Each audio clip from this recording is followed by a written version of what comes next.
கிறிஸ்துவுக்குள் மிகவும் அன்பான தேவஜனமே, ஆண்டவராகிய இயேசு கிறிஸ்துவின் இன்ப இனிய நாமத்தில் இயேசுவே என்னோடு பேசுமே என்கிற இந்த தின தியான நிகழ்ச்சிக்கு இந்த காலை நேரத்துல நான் உங்களை வாழ்த்தி வரவேற்பதில் என் ஆண்டவருக்கு நான் மிகவும் சந்தோஷமா இருக்கிறேன். சந்தோஷமா இருந்து ஆண்டோட வசனத்தை கவனியுங்கள். ஆண்டவர் உங்களை ஆஸ்வதிப்பாராக. 2 கொரிந்தியர் 13:4, ஏனெனில் அவர் பலவீனத்தால் சிலுவையில் அறையப்பட்டிருந்தும் தேவனுடைய வல்லமையினால் பிழைத்திருக்கிறார். அப்படி நாங்களும் அவருக்குள் பலவீனராய் இருந்தும் உங்களிடமாய் விளங்கிய தேவனுடைய வல்லமையினால் அவருடனே கூட பிழைத்திருப்போம். ஆண்டவருடைய நல்ல வசனம் சொல்லுகிறது, தேவனுடைய வல்லமையினால் இயேசு கிறிஸ்து மரித்தும் பிழைத்திருக்கிறார். நாமும் அவருடனே கூட பிழைத்திருக்க அழைத்திருக்கிறோம். எப்படி? தேவனுடைய வல்லமையினால். பாருங்கள் தேவஜனமே, 1 ராஜாக்கள் 17:12 வாசிக்கிறேன். அதற்கு அவள், பானையில் ஒரு பிடி மாவும் களையத்தில் கொஞ்சம் எண்ணெயுமே அல்லாமல் என்னிடத்தில் ஒரு அடையும் இல்லை என்று உம்முடைய தேவனாகிய கர்த்தருடைய ஜீவனை கொண்டு சொல்லுகிறேன்.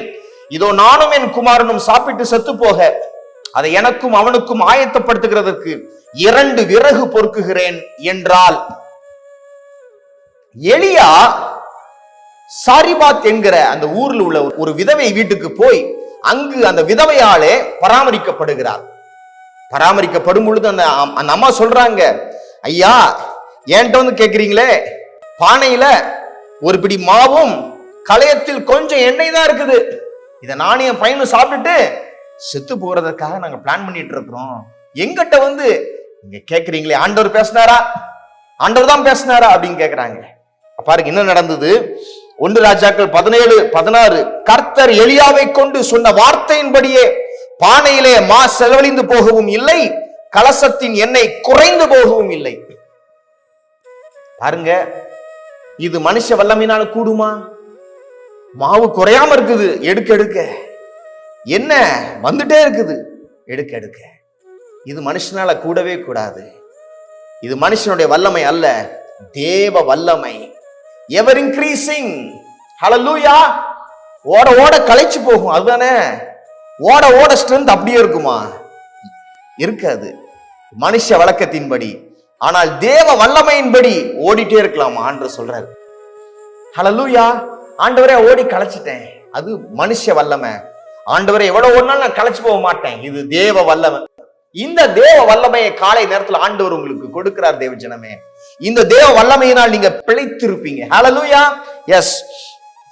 பாருங்க, அது மாத்திரம் இல்ல, அதே அதிகாரத்துல 1 ராஜாக்கள் 17:17 பாருங்க, இவைகள் நடந்த பின்பு வீட்டுக்காரியாகி அந்த ஸ்திரீயின் மகன் வியாதியில் விழுந்தான். அவனுடைய சுவாசம் போக மட்டும் அவருடைய வியாதி அதிகரித்துக் கொண்டே இருந்தது. 22வது வசனம், கர்த்தர் எலியாவின் சத்தத்தை கேட்டார், பிள்ளையனுடைய ஆத்துமா அவனுக்குள் திரும்பி வந்தது, அவன் பிழைத்தான். ஹல்லேலூயா. எப்படி பிழைச்சான்? அந்த அம்மா அவங்களுடைய மகன் இறந்து போயிட்டான். அதுக்கப்புறம் நான் ஸ்டாப்பா வந்துட்டு இருக்குது ஃபீடிங், மா வந்துட்டு இருக்கு, என்ன வந்துட்டு இருக்கு, ஆனாலும் அவங்க பையன் இறந்து போயிட்டான். அப்ப எலியா கூட்டு போய் ஆண்டவருடைய ஜெபம் பண்றாரு. ஆண்டவரே இப்படி என்ன நடந்துருச்சு, இப்படி நடந்துருச்சே, மறுபடியும் செய்யுங்க அப்படின்னு சொல்றாரு. அப்போ நடந்ததுதான் இது. பிள்ளையனுடைய ஆத்துமா அவனுள் திரும்பி வந்தது, அவன் பிழைத்தான். எதனால பிழைத்தான்? தேவ வல்லமையினால் பிழைத்தான். தேவ ஜனமே, தேவ வல்லமையினால் பிழைத்தான் அவன். ஹல்லேலூயா. யோவான் 6:9 வாசிக்கிறேன். இங்கே ஒரு பையன் இருக்கிறான், அவன் கையில் 5 வார்கோதுமை அப்பங்களும் 2 மீன்களும் உண்டு, ஆனாலும் அவைகள் இத்தனை ஜனங்களுக்கு எம்மாத்திரம் என்றான். ஆண்டவர் வனாந்தரத்துல அவரோட வசனத்தை கேட்ட எல்லா ஜனங்களுக்கும் சாப்பாடு கொடுக்கிறாரு.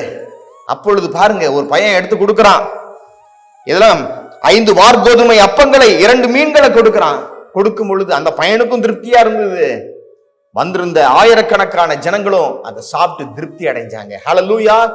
நீங்க உங்களுக்கு இருக்கதை கொடுக்கும் பொழுது, ஆண்டவர் சமூகத்துல நீங்க கொடுக்கும் பொழுது பெருக்கம் உங்க வாழ்க்கையில உண்டாகும். ஹல்லேலூயா. எஸ், இருக்குத ஆண்டவருடைய ஊழியக்காரங்களுக்கு கொடுங்க, ஆண்டவருடைய ஊழியத்தை சப்போர்ட் பண்ணுங்க, உங்களுக்கும் பெருகும். அதன் மூலமாக நிறைய ஜனங்கள் பெருக்கத்தை பார்ப்பார்கள், ஆசீர்வாதத்தை பார்ப்பார்கள். ஹல்லேலூயா. அப்போ நீங்க இந்த நாளிலே தேவ வல்லமையினால் பிழைத்திருக்க போறீங்க. தேவ வல்லமை உங்களுக்கு பிழைப்பை கொடுக்கும். ஹல்லேலூயா. நான் ஜெபிப்போம் வாருங்கள். ஆண்டவரே உமக்கு ஸ்தோத்திரம். உம்முடைய நல்வார்த்தையை கூறி இருக்கிறேன். உம்முடைய வசனத்தினால் இந்த ஜனங்களுக்கு பிழைப்பு உண்டாகட்டும். ஆண்டவரே உம்முடைய வல்லமையினால், தேவ வல்லமையினால் இவங்க பிழைத்திருக்கட்டும் என்று சொல்லி நான் ஜெபிக்கிறேன். ஏராளமான குறைவுகள், செட்பேக்ஸ் இருந்தாலும் ஆண்டவரே உம்முடைய தேவ வல்லமையினால் இவங்களுக்கு பிழைப்பு உண்டாகட்டும் என்று சொல்லி ஜெபிக்கிறேன். செத்து போன காரியங்கள் மறுபடியும் எந்திரிக்கட்டும் ஆண்டவரே. அது மாத்திரமல்ல, எல்லா குறைவுகளும் அவங்களுக்கு மாறி அவங்க பிழைத்திருக்கட்டும் என்று சொல்லி நான் ஜெபிக்கிறேன். உடைய ஊழியங்களுக்கு கொடுத்து அதன் மூலமாக நன்மைகளை ருசித்து பார்க்கட்டும். உங்களை நன்மையினால் ஆசீர்வதியும் ஆண்டவரே. நன்றி செலுத்துகிறேன். நன்றி செலுத்தி இந்த ஜெபத்தை எங்கள் அன்பர் இயேசு கிறிஸ்துவின் நல்ல நாமத்தில் ஏறெடுக்கிறோம் எங்கள் வல்ல பிதாவே. ஆமென்.